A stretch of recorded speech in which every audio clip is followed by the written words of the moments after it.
Media முகம் நேயர்கள் அனைவருக்கும் அன்பு வணக்கம். இன்றைக்கி நடந்த இந்த டிவிகேவுடைய பிரச்சார கூட்டம் என்னுடைய பார்வைக்கு ஒரு மாநாட்டை விட ஒரு சிறப்பாக நடந்தது மாதிரி தான் என்னுடைய பார்வை தெரியுது. எங்கே திரும்பினாலும் தலையல் கூட்டம், அவ்வளோ கட்டுக்கடங்காத கூட்டம். என்னையா அந்த விஜய்க்கு இவ்வளோ ஒரு பெரிய மாஸ், மக்கள் செல்வாக்கு, ரசிகர்கள் செல்வாக்கு, ஆரவாரம், பெண்களுடைய அந்த அந்த வரவேற்பு, ஆரவாரம், கைத்தட்டுகள், விசில்கள்லாம் பார்க்கும்போது 2026 ஒருவேளை தலையில் திருமணம் ஆச்சரியப்படுறதுக்கு இல்லை போல் இருக்கு. ஆனால் மக்கள் எந்தளவுக்கு ஒரு முடிவை எடுப்பாங்கன்னு டிசிஷன் யாருக்குமே தெரியாது. ஆனால் விஜய் அவர்களுடைய இந்த கூட்டத்தை இன்றைக்கி பார்க்கும்போது கூட்டம் கட்டுக்கடங்காத கூட்டமாக சேருங்க. அந்த மனுஷனுக்கு என்ன தான் அந்த பவர் வச்சுருக்காருன்னே தெரியல. அதான் ஒரு பக்கம் எங்கள் அண்ணன், ஒரு பக்கம் தளபதி, ஒரு பக்கம் டிவிக்கு தலைவர் அப்படின்னு குரல்கள் நாலா பக்கமும் செதறுது. இதில் ஒரு சிறப்பாக சில விஷயங்கள் நான் பார்க்க போனோம்னா, செங்கோட்டையன் அவர்கள் தளபதி விஜய் அவர்களை சொல்லிட்டு புரட்சி தளபதி அப்படிங்கிற விஷயத்தை சொன்னதை நான் பார்க்குறேன். இதில் இன்னொரு விஷயத்தை நான் சொல்லணுங்க, மக்கள் தளபதி அப்படின்னு கூட அவருக்கு சின்ன சப்டைட்டில் வைக்கலாம். மக்களுடைய தளபதியாக செயல்படுறாரு. இப்போ இதோட இன்னொரு சிறப்பம்சம் பார்க்கணும்னா, கிட்டத்தட்ட கரூர் சம்பவத்துக்கு பிறகு வர்ற கூட்டம் தான் இது. பட் இன்றைக்கி அவருடைய ஸ்பீச் தீயா பற்றிக்கிட்டே இருக்கிற மாதிரி ஸ்பீச். ஒரு எரிமலை வெடிச்சா எப்படி சினிமாலாம் நீங்கள் பார்த்தீங்கன்னா எரிமலை வெடிச்சதுன்னா செதறி போகிறது மாதிரி அவருடைய குரல் நாலா பக்கமே செதறி போய் எல்லா மக்கள்கிட்டையும் போய் சேர்ந்தது அப்படின்னு தான் என்னால் பார்க்க முடிஞ்சது. நிறைய பேர் இந்த ஸ்பீச்சை கேட்டிருந்துருப்பாங்க. பேச தெரியாது விஜய்க்கு சில நிமிஷம் தான் பேசுவோம் அப்படிங்கிறது மாதிரிலாம் பேசப்படுத்துகிற நிறைய விளக்கங்கள் கொடுத்தாரு.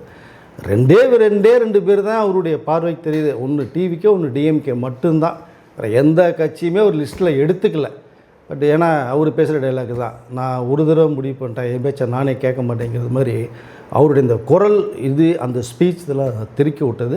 இல்லை இன்னொரு விஷயம் பார்க்க போகிறது அப்படின்னா, விஜய் பேசுனது நீங்கள் எல்லாம் கேட்டிருந்துருப்பீங்க. அதில் சிறப்பாக எனக்கு தோன்ற விஷயங்கள் மட்டும் ஷேர் பண்ணுறேன். செங்கோட்டையன் அவர்கள் நம்ம டிவிக்கு மிகப்பெரிய ஒரு பலம் அப்படின்னு அவர் சொன்னதை பார்க்க முடிஞ்சுது. உண்மையிலேயே செங்கோட்டையன் அவர்கள் வந்ததுக்கு பிறகு தான் டிவிக்கே அப்படிங்கிற அந்த ஒரு கட்சி நமக்கு ஒரு ஒரு என்னென்னா, அந்த அவர் இலக்கிய நோக்கி போகிறது மாதிரியான ஒரு பாதையாக என்னுடைய பார்வைக்கு பட்டுச்சு. நிறைய விஷயங்கள் பேசப்பட்டது. மக்கள் தலைவர் எம்ஜிஆர் அவர்களையும் ஜெயலலிதா அவர்களையும் அவர் எடுத்துக்கிட்ட அந்த கொண்ட விதம், அவர்கள் பொது வாழ்க்கை வந்த பிறகு இன்றைக்கி பொது தலைவர்கள் ஏன் நான் எடுக்கக்கூடாதா அப்படிங்கிற ஒரு பேசுனது. ரெண்டாவது, எங்களுடைய தூய சக்தி அப்படின்னு அவர் அந்த குரல் கொடுத்ததான் நாலா பக்கமும் ஒழிச்சிக்கிட்டே இருந்தது மக்கள் மத்தியில். உங்களை நம்பி தான் நான் வர்றேன், சரிதானா அப்படின்னு கேட்ட ஒரு விஷயம் மக்கள் குரல் எழுப்புனது. ரெண்டாவது பார்த்திங்கன்னா, அவருடைய அந்த வேகம் கிட்டத்தட்ட இன்றைக்கி ஈரோட்டிலேருந்து ரொம்ப அதிவேகமாக ஜெட்டு வேகத்தில் அவருடைய பயணத்தை இன்றைக்கி தொடங்கியிருக்காரு அப்படிங்கிறதா நான் பார்க்க முடிஞ்சுது. ஸோ ஒரு பக்கம் அரசியலில் ஒரு தட்டு, மிகப்பெரிய ஒரு தட்டுனா, இன்னொரு பக்கம் தம்பி சிவகார்த்திகேயன், அது சிவகார்த்திகேயன் மேலே மிகப்பெரிய ஒரு பாசத்தை வச்சுருந்தார். அவர் நிறைய மேடைகள் அவர் பேசுகிறத நம்ம பார்த்துருப்போம். இன்றைக்கி சிவகார்த்திகேயன் ஒரு தட்டு திருட்டு போயிருக்காரு அப்படிங்கிறது தான் நான் தெரியாது. ஏன்னா இன்றைக்கு இப்போது ஒரு 5:30 மணிக்கு வள்ளூர் கூட்டத்தில் பராசக்தியுடைய ஒரு கண்காட்சி ஆரம்பமாகுது.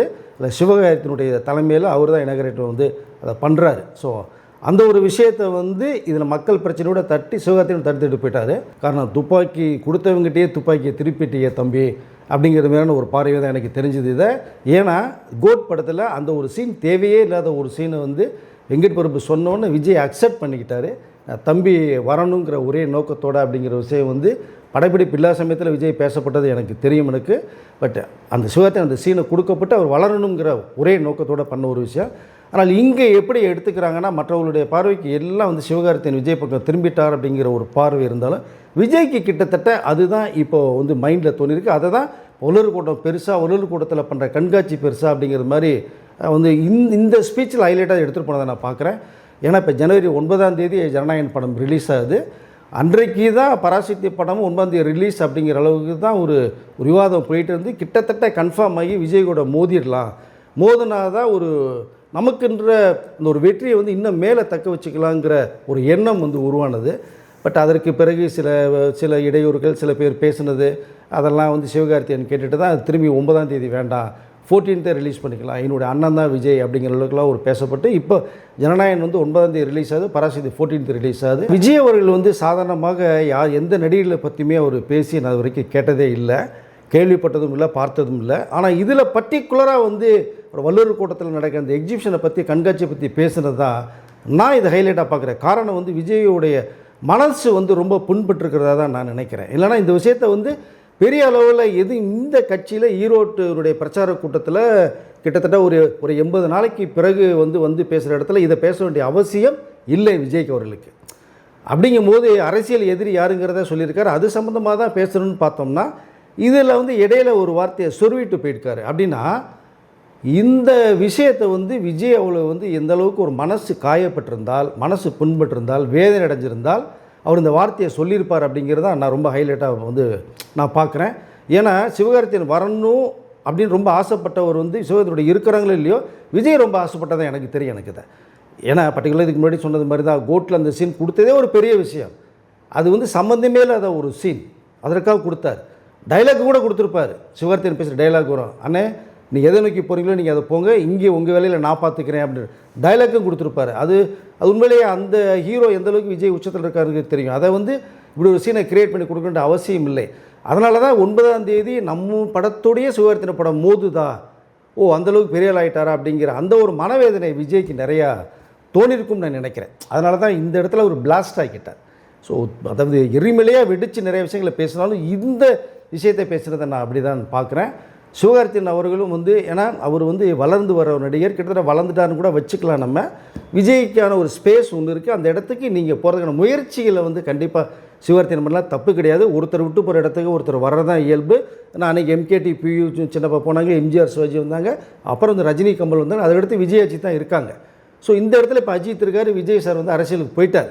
அப்படிங்கும்போது அந்த இடத்துக்கு நீங்கள் எல்லாருடைய மனசையும் புண்படுத்தாமல் அந்த இடத்துல உட்கார்றது தான் சிவகார்த்திகேயனுக்கு ரொம்ப ரொம்ப ஒரு அழகாக இருக்கும்னு நான் நினைக்கிறேன். அதாவது அவரும் ரொம்ப நல்ல மனிதர். ஸோ அவரும் யாருடைய மனசையும் கஷ்டப்படுத்தக்கூடாதுன்னு தான் நினைக்கிற சிவகார்த்திகேயன்.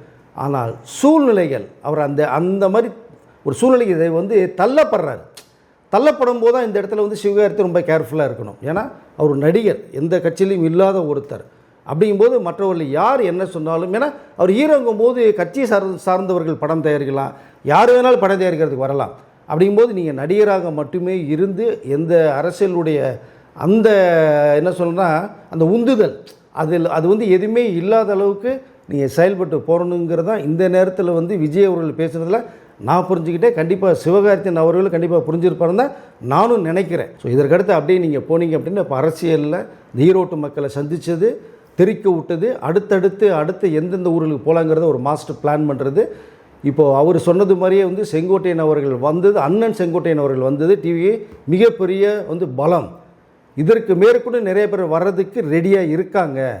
அவர்கள் வரும்போது அவர்களுக்குரிய அங்கீகாரம் கொடுக்கப்படும். அவர்களுக்கு என்ன தேவையோ அந்த டிவிகே நிர்வாகம் தரும் அப்படிங்கிறத தெளிவாக சொல்லியிருக்காரு. ஸோ இதற்கு அடுத்து பார்த்தீங்கன்னா இன்னும் வரிசையாக வருவதற்கான வாய்ப்புகள் நிறையா இருக்கும்.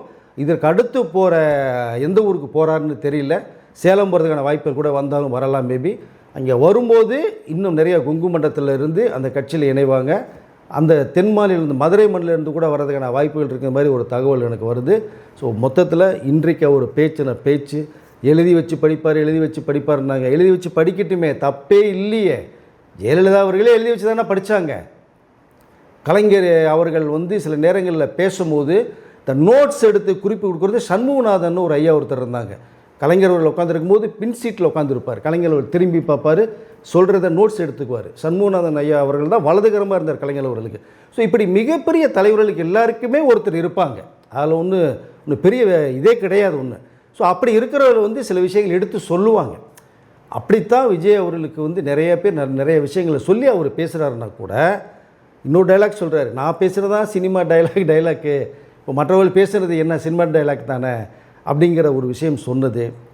இனிமேல் பார்க்க போகிற விஜய் வேறு அப்படின்னு சொன்ன விஷயங்கள்.